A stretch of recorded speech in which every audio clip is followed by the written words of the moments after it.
Hvala lepa. Lep pozdrav z moje strani, tudi kolegu in vsem vam. Tako da, vesel sem seveda današnjega dne, da lahko ne nazadnje ob vseh nakopičenih problemih enkrat razpravljamo oziroma predstavimo nekaj, kar smo v resnici čakali vrsto let.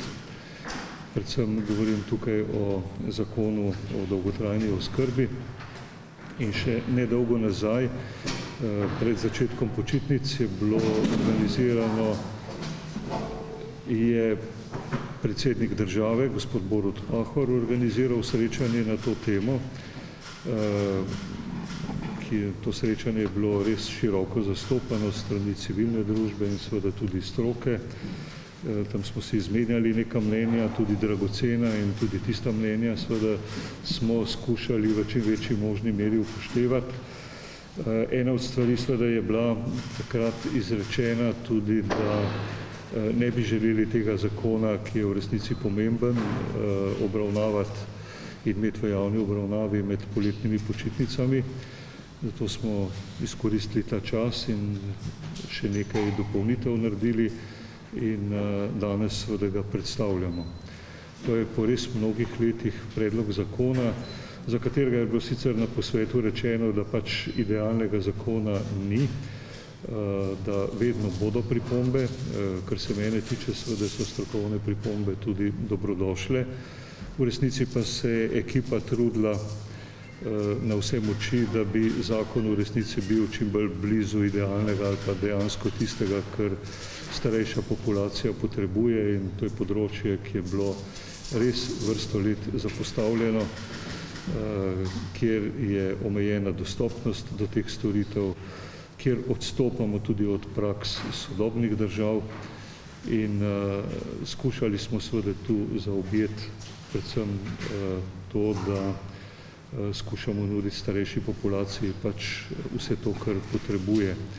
In Slovenija kot socialna država, kar piše v ustavi, seveda si to zasluži in tudi naša starejša generacija si to zasluži.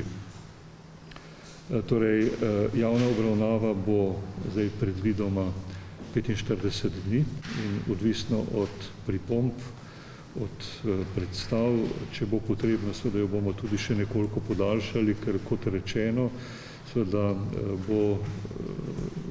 bomo skušali seveda dobre predloge upoštevati. Povedati moram tudi, da seveda zakon tudi znotraj koalicije ni bil usklajevan. Predvsem smo sodelovali z Ministrstvom za delo, družino in socialne zadeve, glede na to seveda, da se nanaša zakon predvsem na ti dve ministrstvi, in v skladu z protokolom dela koalicije gre v javno obravnavo in seveda potem tudi pred obravnavo, medresorsko obravnavo in seveda predno bo šel na vlado, bo potem tudi koalicija imela priložnost svoje pripombe dati. Mislim pa, da ne bi smelo biti težav, glede na to, da je seveda v skladu z koalicijsko pogodbo in vsem, kar smo se dogovarjali, in predvsem zato je bilo pomembno to, kar je bilo tudi v preteklosti pogosto težava, da se dve glavni ministrstvi pri pripravi tega zakona nista mogli uskladiti in vsebine doreči. Zdaj danes so zato tu oba s kolegom ministrom Ciglerjem Kraljem, ker mislim, da smo odlično sodelovali ves ta čas in se skupaj trudili in iskali rešitve, in jaz verjamem, da smo jih veliko tudi našli, ne nazadnje tudi na podlagi izkušenj, ki smo jih imeli v času epidemije, kjer smo poskušali seveda tudi odgovarjati znotraj zakona na tista najbolj pereča vprašanja, ki so se pač pojavljala v tem obdobju. Spravi, dejansko gre za en nov steber socialne varnosti za starejše in v njem povezujemo seveda sistem zdravstva in socialnega varstva. In zdravstvo je v tem delu seveda bistveno bolj zastopano, kot je bilo v dosedanji zakonodaji. In če se zavedamo in poznamo podatke, da je po eni strani Slovenija država, ki ima nadpovprečno število postelj v domovih, na drugi strani seveda vemo, da jih še primanjkuje, verjamem, da jih v veliki meri primanjkuje tudi na račun omogočanja čim daljšega bivanja starejšim ljudem na svojem domu. Zato je tudi v zakonu velik poudarek seveda tudi na tem delu, da bi imeli to možnost in priložnost, predno se morajo odločati tudi za institucionalno varstvo. Tako da, spomnim, da ne bom dolg, jaz bi se že zdaj zahvalil seveda vsem, ki so do tega trenutka sodelovali pri pripravi tega zakona, predvsem seveda tudi Ministrstvu za delo, družino in socialne zadeve in kolegu ministru. Predvsem pa se zavedamo, da s tem, ko danes predstavljamo zakon, seveda naše delo ni zaključeno, da nas čaka po javni obravnavi seveda natančen pregled seveda vseh predlogov in uskladitev. Verjamem pa, da bomo zakon sposobni sprejeti. To je nujno, mislim, da se vsi tega zavedamo in nedvomno že v obstoječi obliki predstavlja resnično velik korak naprej pri skrbi za starejše. Da bi pa prosil še kolega, ministra. Izvoli, Janez. Hvala lepa, kolega Tomaž. Dober dan vsem. Kot veste in kot stalno poudarjam, je skrb za starejše res prednostna naloga tega mandata, mojega mandata in ekipe in ključna tema dela Ministrstva za delo, družino, socialne zadeve in enake možnosti. Kot rečeno, kot je kolega Gantar že dobro povzel, pravzaprav tandem od prvega dne najinega prevzema odgovornosti za ministrstva in iz dobre prakse sodelovanja pri reševanju akutne problematike zaradi koronavirusa v domovih izhaja tudi odločenost in dobro strokovno in politično sodelovanje pri tem odločnem koraku naprej po skoraj 20 letih, da damo zakon o dolgotrajni oskrbi res najprej zdaj v javno razpravo, na to pa tudi upamo čim prej v sprejem po vseh korakih, ki jih je kolega minister predstavil. Trdno smo torej vsi skupaj, najini ministrstvi in vlada odločeni, da naredimo premik naprej na področju dolgotrajne oskrbe.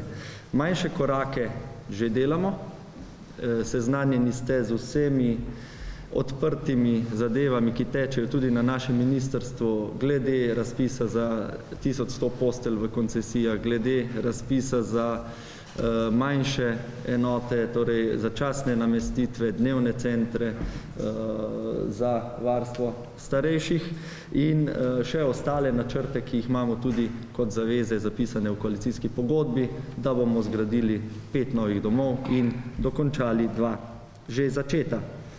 Torej, manjše korake že delamo, z zakonom o dolgotrajni oskrbi pa bomo na strateški ravni vse te aktivnosti in ukrepe, ki jih izvajamo na področju skrbi za starejše, povezali v celovit sistem, ki bo zagotavljal, da bojo storitve oskrbe starejših ljudem dostopne, prijazne, da bodo zagotavljale dostojanstvo človeka in da bodo tudi, kar je z vidika mojega resorja in tudi resorja zdravja zelo pomembno, in sicer, da bodo tudi finančno dosegljive. Torej, v tem svojem delu bom poudaril samo ključne 3 stvari, ki so z vidika resorja sociale izjemno pomembne pri tem zakonu o dolgotrajni oskrbi. Preden jih naglasim, pa še to, kot je kolega Gantar povedal, tu je zdaj vložen velik strokovni napor v ta prvi predlog, ki gre v javno obravnavo.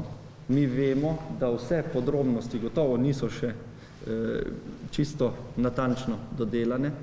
Imeli bomo odprta ušesa za vse predloge, ki se bodo tekom javne obravnave pojavili in bomo potem seveda, kot si že Tomaž povedal, tudi najprej v okviru koalicije zadevo pretresli, potem jo bo treba tudi še medresorsko uskladiti in potem gre v sprejem. Tako da to je šele začetek. Mogoče kot neko rojstvo in zdaj nas čaka ta hiter razvoj, takoj po rojstvu, ko bo treba zadevo dodelati. Torej, 3 ključne stvari za področje dela družine, da ne bom predolg. Pomembno je z našega vidika, da bo ta nov sistem, ki ga ta zakon o dolgotrajni oskrbi prinaša, omogočil ljudem, da čim dlje ostanejo doma. To je tudi zahteva sodobnih smernic oskrbe starejših, to je tudi zahteva številnih nevladnih organizacij, ki se ukvarjajo z oskrbo starejših ali pa ki tudi skrbijo za starejše v Sloveniji, Zveza društev upokojencev, Srebrna nit, vse to je bilo izpostavljeno na posvetu pri predsedniku republike še pred počitnicami. Torej, v domačem okolju čim dlje z vso oporo, ki jo potrebujejo. In predlog zakona s tem v zvezi uvaja različne podporne storitve. Druga pomembna točka je, da če ljudje ne morejo ostati doma, če potrebujejo neko vrsto nege v instituciji, pa je pomembno, da jim zagotovimo dostojanstveno bivanje v instituciji glede na njihove potrebe in želje. Predlog zakona tako loči 3 vrste domov, glede na stopnjo oskrbe, ki jo posameznik potrebuje, in sicer bivalni dom, oskrbni dom in negovalni dom. To bi bili 3 osnovni tipi domov, glede na potrebe starejših, ki v njih živijo. Večina domov po sedanjem predlogu ostane v domeni Ministrstva za socialo, tudi varstveno-delovni centri in centri za usposabljanje in delovno varstvo. Kar pomeni, da ohranjamo ta socialni vidik bivanja starejših v domovih, stanovalcem namreč ta dom za starejše pomeni njihov dom. Oni tam živijo in tu je tisti vidik, ki ga želimo zelo poudariti. Želimo, da se ljudje v domovih počutijo, da so tam doma. In tretja ključna točka, in potem zaključim, za primere, ko pa ljudje potrebujejo dolgotrajno nego in več zdravstvene oskrbe, no, tu pa smo potem tudi skupaj z resorjem zdravja, dobijo pa možnost, da so oskrbovani seveda tudi z vidika sociale, kar se da, tudi socialno oskrbovani v negovalnih domovih, kjer pa je res bistven poudarek na zdravstveni negi. Ključno je, da ta zakon zagotovi kvalitetne storitve, različne storitve, da da možnost izbire in da se ohrani ali pa naredi te storitve finančno dosegljive. Tako, jaz dlje ne bi govoril in bi prepustil, da tudi strokovnjakinje, ki so z nama, to predstavijo. Predlagam, da se midva zamenja, če boste gospa Klavdija govorili. Sedaj bom besedo šefi dežurnega direktorata za dolgotrajno oskrbo, magistri Klavdiji Kovač-Štravs. Lepo pozdravljeni. Kakor sta ministra že zelo dobro izpostavila, smo v bistvu na neki točki, ko ugotavljamo, da aktualne potrebe uporabnikov presegajo nekatere rešitve, ki smo jih kot Slovenija sposobni zagotoviti v okviru obstoječih predpisov. Na te odklone, pomanjkljivosti je zelo dobro opozorila tudi epidemija covida in predlog zakona naslavlja ravno to. Naslavlja to, da ljudje dobijo storitve v obdobjih življenja, ko ne morejo več poskrbeti samostojno zase, in to primerljive storitve, ne glede na to, kje se odločijo bivati. Ključen poudarek na zakonu je zagotavljanje storitev tam, kjer jih ljudje želijo in potrebujejo. Pomembno zmanjšamo administrativne obremenitve, vzpostavljamo enotne vstopne točke, ki ne bojo samo območja, ki bojo omogočala ocene upravičenosti do dolgotrajne oskrbe, ki poteka na domu upravičenca, ampak tudi centralizirajo nekako informacije, ker vemo, da v obstoječih ureditvah je zelo težko, predvsem starejšim, priti do informacij takrat, ko jih potrebujejo. Uvajamo nove storitve. Kakor sta ministra že izpostavila, imamo danes predvsem velik manko v neki možnosti integrirane oskrbe na domu. Če povem čist primeroma, recimo, ena taka storitev, danes starejša oseba lahko že samo zaradi tega, ker ne more si sama pripraviti zdravil, ne more si sama dati, ne vem, inzulinske terapije, nima druge možnosti, kakor oditi v institucijo. Predlog zakona o dolgotrajni oskrbi in obveznem zavarovanju za dolgotrajno oskrbo prinaša točno to, kar nam v sistemu manjka. Gradimo na obstoječih ureditvah in rešitvah in dopolnjujemo vrzeli, ki jih imamo v sistemu. Na eni strani res krepimo to možnost storitev na domu, na drugi strani pa krepimo tudi institucionalno oskrbo. Tudi epidemija COVID-a je pokazala na določene manjke, ki jih imamo v okviru institucionalnih rešitev in predlog zakona pomembno izboljšuje možnost zaposlovanja, možnost različnih poklicnih skupin, ki lahko resnično celostno poskrbijo za potrebe uporabnikov. Velik poudarek tudi v okviru predpisa je, da je uporabnik aktiven partner v celotnem procesu dolgotrajne oskrbe. On je tisti, ki sodeluje v procesu načrtovanja storitev, zato tudi gremo čez to bariero, če temu tako rečemo, košarice pravice, oziroma košarice storitev, kajti dolgotrajna oskrba prinaša nabor storitev, ki se oblikujejo glede na potrebe uporabnikov. Če povem recimo skozi en primer, v 5. kategoriji upravičenosti do dolgotrajne oskrbe je lahko oseba, ki je popolnoma fizično odvisna, ni sposobna gibanja, ni sposobna samostojnega hranjenja, ali pa oseba, ki je recimo zelo z neko napredovalo stopnjo demence, pa fizično še sposobna. Se pravi, ti dve osebi potrebujeta pomembno drugačen nabor storitev in dolgotrajna oskrba omogoča ravno to, da jih naslovimo glede na potrebe uporabnikov. Dolgotrajna oskrba in vzpostavitev novega stebra socialne varnosti omogoča povezavo sistema zdravstva, socialnega varstva in dolgotrajne oskrbe. In rešitve so grajene na način, da nam se uporabnik med prehodi med temi sistemi ne izgubi. Treba je vedeti, da je skozi večje število oseb, ki so samske, ki v obdobjih, ko postanejo odvisne od drugih, nimajo socialne mreže, ki bi poskrbela za nekatere logistične postopke, ki so v zvezi s storitvami potrebne. In sistem omogoča to, da nam oseba teče med sistemi, brez da bi čutila oviranosti in birokratske ovire, ki se nam lahko tukaj dogajajo. Predlog zakona prinaša in odgovarja na potrebe uporabnikov. Mislim, da smo na točki, ko se moramo vprašati tudi s kom v bistvu, koga naslavljamo s to rešitvijo. In naslavljamo uporabnike, naslavljamo tiste, ki so v nekih obdobjih življenja odvisni od pomoči drugih. Za rešitve, ki so predlagane v zakonu in za katere vemo, da so nujno potrebne, potrebujemo seveda dodatna sredstva.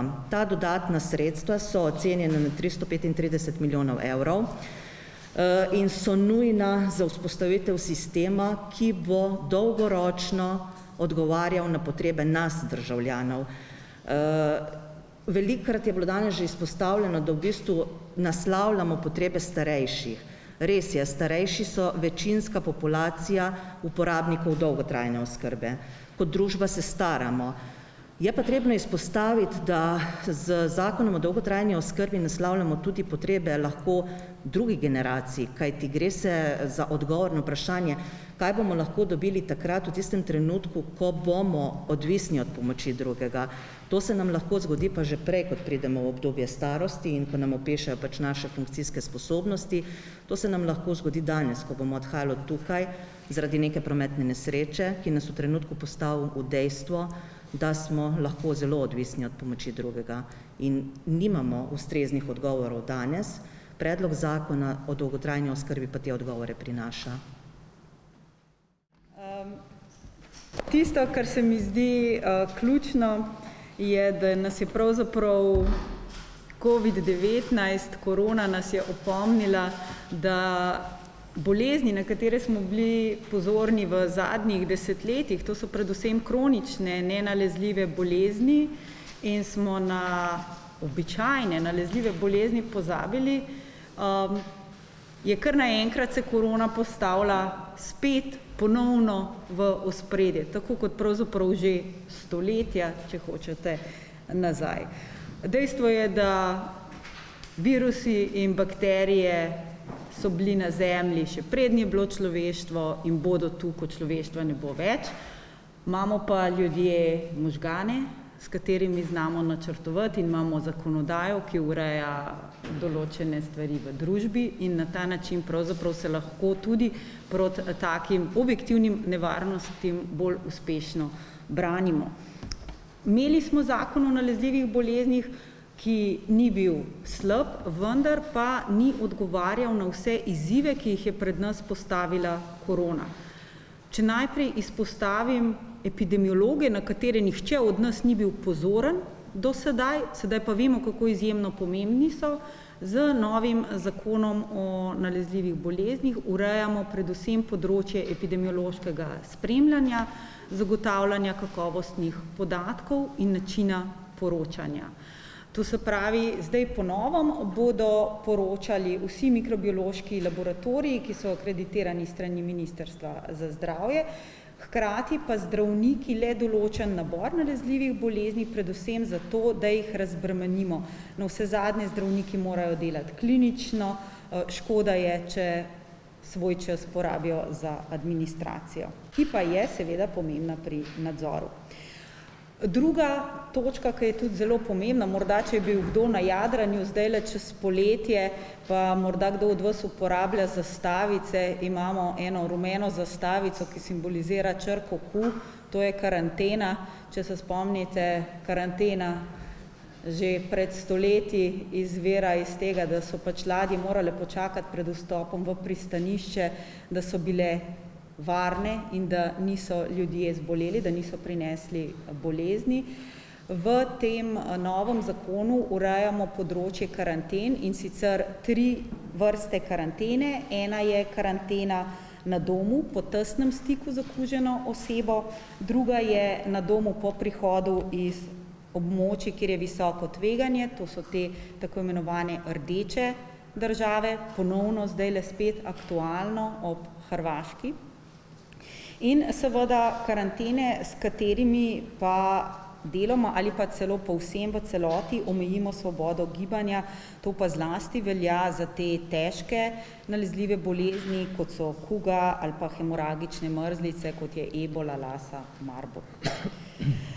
Zdaj, v tem predlogu zakona mi tudi opredelimo pristojne institucije, ki izrekajo ukrep karantene. Zdaj, veste, da smo imeli kar nekaj logističnih zagat, tako da upamo, da v zakonu to ustrezno naslavljamo. Moram pa tukaj ponovno poudariti, ta zakon smo zares pisali z ljudmi s terena, tako zdravniki kot tudi drugimi službami, z strokovnjaki Nacionalnega inštituta za javno zdravje, epidemiologi, mikrobiologi in sam zakon bo sicer v javni obravnavi do 30.9., tako da mislimo, upamo, da smo sicer naslovili večino problematike, gotovo pa je morda še kakšna malenkost, ki jo bo potrebno dopolniti. Tretja točka, ki jo ta predlog zakona naslavlja, so seveda cepljenja, ki bodo zlasti jeseni aktualna. Veste, da naše obvezno cepljenje otrok, sama sem tudi pediater z visoko stopnjo precepljenosti v svoji ambulanti. Veste, da je cepljenje pravzaprav poleg čiste vode za vse najbolj pomemben javnozdravstveni ukrep z največjimi učinki za celotno populacijo. Vendar pa smo mi v tem predlogu zakona poiskali rešitve in sicer med zaščito populacije in pač pravicami posameznika, tako da nismo želeli biti preveč restriktivni, hoteli smo pa seveda zaščititi populacijo, tako da so tukaj 3 pomembne novosti in sicer morda se spomnite ošpice, v zadnjih 2 letih smo imeli kar težave z ljudmi, ki niso cepili svojih otrok proti ošpicam in s tem pač povezanimi izbruhi ošpic, ki so ravno tako, saj korona ni edina nalezljiva bolezen, predstavljali pomembno grožnjo javnemu zdravstvu.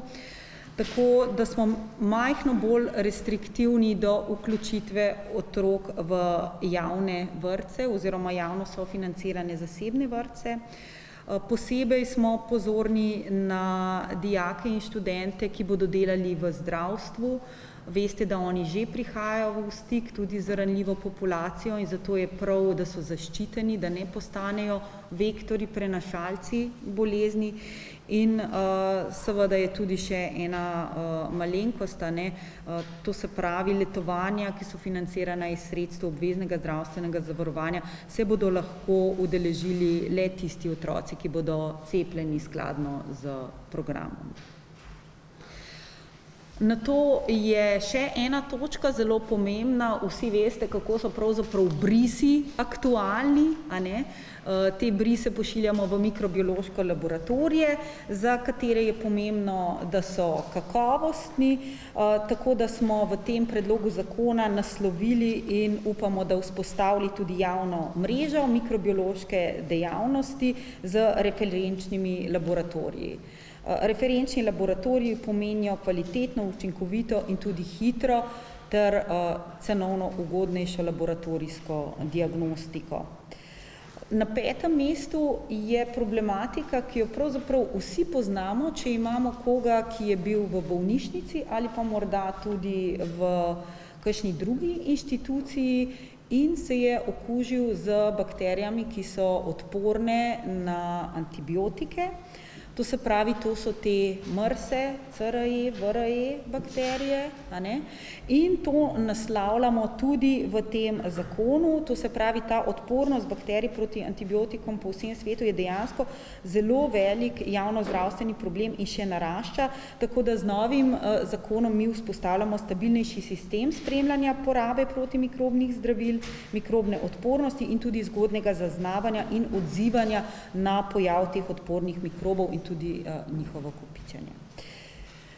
6. točka so seveda obvladovanje okužb povezanih z zdravstveno oskrbo, ker seveda mi se lahko okužimo ali pa pač imamo to okužbo tudi v drugih okoljih.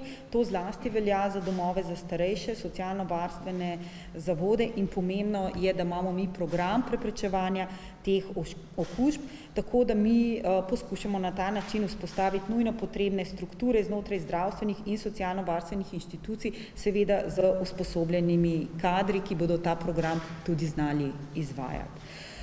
To se mi zdi je tak poglaviten povzetek tega zakona o nalezljivih boleznih, kot sem že rekla, pomembno, morda v zadnjem času nekoliko spregledano, logično, dokler nas ni korona na to opozorila. Zakon bo v javni razpravi do 30.9. je pomemben za vse nas. Prihaja pa seveda tudi jesen in tukaj na tem mestu pozivam resnično vse, zlasti pa tiste, ki so bolj dovzetni, bolj ranljivi. Letos se vam resnično izplača cepiti se proti gripi, starostniki tudi, prosim, cepljenje proti pnevmokoku. Navsezadnje vsak od nas lažje preboli eno pljučnico, če bomo prebolevali recimo 2 pljučnici zapovrstjo, gripo in še COVID-19, tudi mlajši ne bomo tega preboleli na lahek način. Veste tudi, da bo jutri v uradnem listu objavljen letni program cepljenja in zaščite z zdravili, ki bo v tej sezoni 2020-2021 tudi omogočil brezplačno cepljenje proti gripi tudi za majhne otroke v starosti 6 do 23 mesecev in stroške bo v celoti krila zavarovalnica ZZZS. Toliko z moje strani. Jaz upam, da sem odgovorila na kakšne dileme, gotovo bo pa se še kaj pojavilo. Tako da hvala. Hvala lepa.